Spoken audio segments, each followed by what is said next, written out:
Hello বন্ধুরা, আমি মিতা। আমার এই চ্যানেলে তোমাদের স্বাগত। প্রথম ভিজিট করলে অবশ্যই সাবস্ক্রাইব করবে, লাইক আর শেয়ার তো করবে। আজকে আমি যে রিডিংটা করছি সেটা হলো ফুল মুনে কি ব্লেসিং, কি চেঞ্জ আসতে চলেছে তোমাদের জীবনে।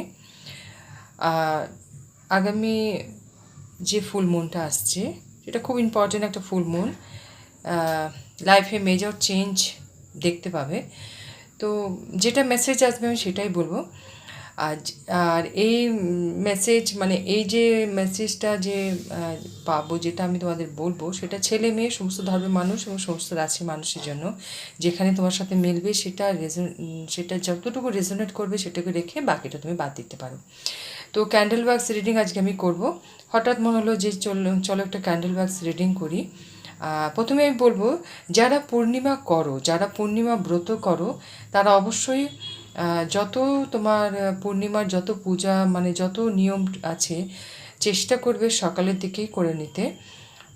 এই পূর্ণিমাটার তোমার লাইফে যা নেগেটিভিটি আছে, তোমার লাইফে যা দুশ্চিন্তা, হেলথ প্রবলেম বা রিলেশন, যেটা তোমার প্রবলেম আছে, সেটা তুমি ঈশ্বরের কাছে, যে তুমি ঈশ্বরে বিশ্বাস করো সেই ঈশ্বর বা সত্যনারায়ণ, শ্রী নারায়ণ যাই তুমি নাম বলো, আমাদের শ্রীকৃষ্ণ, ওনাকে অনুরোধ করবে, ওনাকে বলবে তোমার লাইফ থেকে সেই অবস্টিকাল সরিয়ে দিতে, এবং প্রার্থনা করবে তোমার বুদ্ধি যাতে ঠিক মতো ঠিক জায়গাতে কাজ করে এবং বুদ্ধির যেন বিকাশ করে।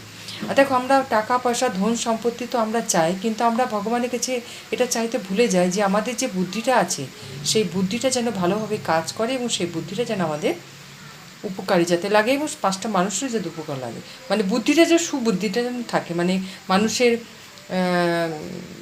যে বুদ্ধি সেটাতে কিন্তু আমাদের যাতে উন্নতি হয়, তাই না? তো চলো শুরু করছি। সুন্দর বেলি ফুল আছে, গন্ধটা এত সুন্দর লাগছে, আমার গাছে এত বেলি ফুল হয়েছে, তো আমি এভাবেই রেখে দিই।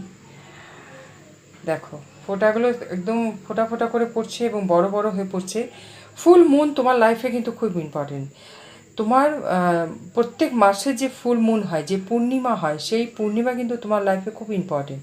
তোমার লাইফে যা কিছু চাওয়া বা যা কিছু ইচ্ছা তোমার আছে, সেই ফুল মুনই কিন্তু তুমি কিন্তু ঈশ্বরকে বলবে। দেখো, একটা সুন্দর একটা হাঁসের প্রতিচ্ছবি এসছে এবং এবং ফোঁটাগুলো সব ধাপে ধাপে ধাপে ধাপে লেগে যাচ্ছে, মানে কি তোমার লাইফে গ্রোথ কিন্তু ধাপে ধাপে ধীরে ধীরে হচ্ছে। একবারই কিন্তু তোমার লাইফে সাকসেস হবে না, ধীরে ধীরে হবে কিন্তু সাকসেস হবে। তুমি ব্যবসাতে বলো, চাকরিতে বলো, বা তোমার রিলেশনে যদি এখন কোনো প্রবলেম থেকে থাকে, সেই প্রবলেম খুব শীঘ্রই সরে যাবে।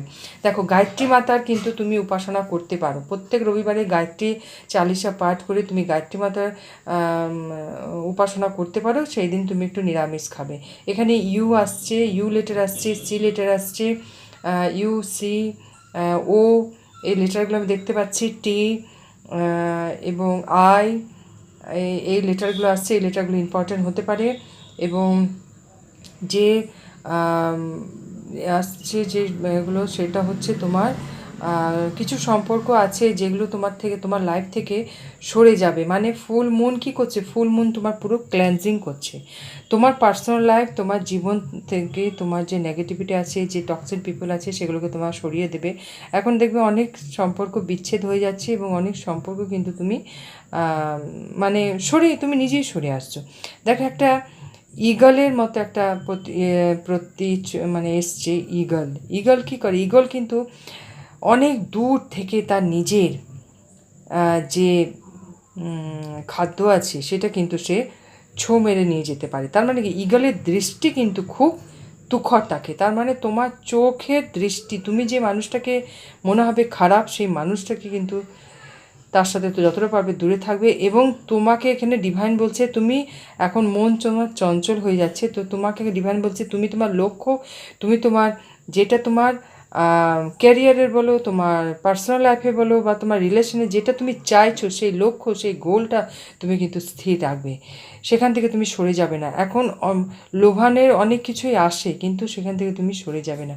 তোমার লাইফে নতুন রিলেশন, প্রেম আসছে। এখানে হার্টও দেখা যাচ্ছে, নতুন সম্পর্ক তুমি তোমায় করতে পারো। এবং তোমার যদি কোনো রিলেশন থেকে থাকে এবং তার সঙ্গে যদি কোনো কোনো প্রবলেম যদি থেকে থাকে, সেই প্রবলেম থেকেও তুমি বেরিয়ে আসবে। ফুল মুন তোমাকে কিন্তু ক্লিন করছে। মেন যেটা হচ্ছে ফুল মুন তোমাকে ক্লেনজিং করছে, মানে তুমি সল্ট ওয়াটারে স্নান করতে পারো। ফুল মুন থেকে 1 সপ্তাহ বা 1 মাস যাই হোক, তুমি সল্ট ওয়াটারে স্নান করতে পারো। একটুখানি স্নানের জলে একটু নুন দিলে কি হয়, নেগেটিভিটি মানে ক্লেনজিং হয়ে যায়, নেগেটিভিটি ভালো সরে যায়, লাইফ থেকে সরে যায়। নেগেটিভিটি ক্লিন করা খুব দরকার। তুমি ঘরে কর্পূরে ধুনো করতে পারো, বা যে আমরা ধুনি দিই সেই ধুনিরও ধোঁয়া করতে পারো। এতে কী হয়, নেগেটিভিটি সরে যায় এবং তোমার লাইফ থেকে অবস্টিকেল সরে আসবে, মানে সরে যাবে অবস্টিকেল। এবং জীবন থেকে অবস্টিকেল সরে গেলেই তো আমাদের মন মস্তিষ্ক পরিষ্কার হয়ে গেলেই তো আমরা নতুন কিছু গ্রহণ করতে পারবো। তো এটাই একটা আসছে, আর সেরকম আসছে। তুমি এখন খুব চিন্তা করছো, খুবই চিন্তা করছো, কোনো কিছু নিয়ে তুমি চিন্তা করছো। সেটা তোমার পার্সোনাল লাইফের কোনো রিলেশন হতে পারে, সে মানে তুমি এখন ডিসিশন নিতে পারছো না। দাও দাও করে তোমার মন ভিতরে কিন্তু জ্বলছে। তোমার মন, তুমি কাউকে কিছু বলতে পারছো না। যাই হোক, মনে দুঃখ কষ্ট যাই যেটাই থাকুক না কেন, সেটাকে সরিয়ে দাও। কেন কি এটা ওই দাও দাও করে জ্বলনে কিন্তু তুমিই জ্বলে যাবে, তাই না? যেটা তোমার লাইফের টক্সিক, যেটা তোমার লাইফের ঠিক না, সেটাকে তুমি তোমার লাইফে থেকে সরিয়ে দাও। তুমি এখন হেলথ নিয়ে একটু চিন্তা করো, একটু যোগাসন করো, একটুখানি প্রাণায়াম করো, বা তুমি জিমেও ভর্তি হতে পারো, সকালে বিকালে একটু হাঁটতে পারো। হেলথ নিয়ে একটু চিন্তা করো। তোমার এখন অ্যাসিডিটি প্রবলেম হচ্ছে, যেহেতু এত চিন্তা করছো, অ্যাসিডিটি গ্যাস্ট্রিকের প্রবলেম হচ্ছে, যেটা কিন্তু খুব খারাপ। ওটা ভবিষ্যতে হার্টেরও প্রবলেম করে দিতে পারে। তুমি সুগার যদি থেকে থাকে বা তোমার যদি প্রেশার থেকে থাকে, অবশ্যই সেটা চেক আপ করাও এবং নিয়মিত ওষুধ খাও। নিজের মন খারাপ করে কিন্তু থেকো না। এই যে দাও দাও করে যে জ্বলছে, দেখো মোমবাতিটা কী হচ্ছে, ধীরে ধীরে শেষ হয়ে যাচ্ছে, তাই না? তো এই মনের মধ্যে রাগ দুঃখ অভিমান থাকলে কিন্তু ভিতর ভিতর তুমি শেষ হয়ে যাবে, তাই না?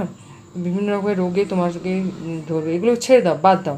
যাক, তুমি এটাই মনে করো, এটাই তুমি নিজেকে বলো যে যে যেখানে আছে, যেমন আছে, ভালো থাকুক।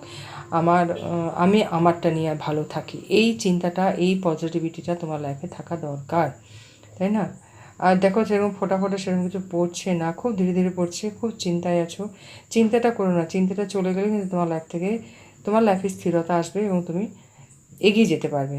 আর আরেকটা লাস্ট যেটা মেসেজ আছে, সেটা হলো তুমি পাস্ট যেটা তোমার আছে, সেই পাস্টটাকে তুমি সরিয়ে দাও তোমার লাইফ থেকে।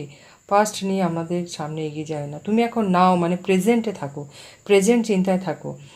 আকাশ পাতাল চিন্তা করে কোনো ভরসা হয় না কোনো কিছু। যেটা তোমার আয়ত্তের বাইরে, যেটা তোমার পাওয়ার আয়ত্তের বাইরে, সেটা নিয়ে চিন্তা না করে তুমি প্রেজেন্টে থাকো, ভালো থাকবে, আনন্দে থাকবে। এটা একটা রিডিং, এটাই হয়েছে আসছে। আর এখানে একটা গোট, মানে গোট, একটা মানে ছাগলের যে একটা ইমেজ আসছে, সেরকম একটা ইমেজ আসছে। মানে তোমার গোট স্পিরিট, জিরাফ স্পিরিট, এগুলো কিন্তু তোমাকে আগলে রাখছে। তুমি যদি পারো অবশ্যই পশু পাখিদের একটু খাবার দিতে পারো। এতে তোমার কী হবে, ব্লেসিং আসবে, তোমার অ্যানসিস্টারও তোমার উপর খুশি থাকবে। এবং বর্ষাকাল মানে কি ধুয়ে মুছে সব পরিষ্কার, যেমন বৃষ্টির জলে যেমন রাস্তা, গাছপালার যত পাতার যত ময়লা থাকে, কী হয়, ধুয়ে পুছে পরিষ্কার হয়ে যায়। সেই রেনি সিজন, সেই বর্ষাটা কিন্তু, এই বর্ষাটা তোমার জীবন থেকেও, তোমার মন থেকেও কিন্তু সমস্ত আবর্জনা, সমস্ত কিন্তু দুশ্চিন্তা, সমস্ত নেগেটিভিটি ধুয়ে একদম সরে যাবে। তো এইভাবে সঙ্গে থেকো, ভালো থেকো, এবং থ্যাংক ইউ। হ্যাঁ, আর এখানে একটা দেখো, একটা পিককেরও একটা ইমেজ এসছে, হ্যাঁ, পিককের ইমেজ এসছে। তুমি যদি পারো, তুমি তোমার ঘরের দেওয়ালে হোক, বা একটা বা তোমার টেবিলে, যেখানে তোমার ভালো হবে, একটা ময়ূরের ছবি রাখতে পারো। ময়ূর কিন্তু কার্তিকের বাহন। কার্তিক আমাদের কী করে, কার্তিক আমাদের প্রোটেকশন দেয়। আমাদের দেবতার যিনি সেনাপতি, তিনি কী করেন, রক্ষা করেন, তাই না? তো তোমার লাইফে কার্তিক, মুরুগান যেটা বলি, কার্তিকের ব্লেসিং আছে। কার্তিক ঠাকুরের তুমি পুজো করতে পারো। তোমার যদি সন্তান এখন যদি সন্তান হওয়াতে তোমার যদি কোনো প্রবলেম থেকে থাকে, তুমি কার্তিক ঠাকুরের পুজো করো। কার্তিক ঠাকুর কিন্তু সহজে খুশি হন না, ওনাকে কিন্তু খুব ধৈর্য ধরে পূজা করতে হবে। উনি যদি খুশি হয়ে যান তাহলে তোমার লাইফে ব্লেসিংয়ে ভরপুর হয়ে যাবে। মানে তোমার সন্তান যদি না থাকে তাহলে তোমার লাইফে সন্তান আসবে, এবং তুমি সমস্ত রকম নেগেটিভিটি, সমস্ত রকম শত্রু থেকে তুমি প্রোটেকশনে থাকবে। তো এটা লাস্ট একটা মেসেজ ছিল, সেটা আমি ওই জন্য বললাম। আশা করি ভালো লেগেছে। এবার সঙ্গে থেকে ভালো থেকো। Thank you.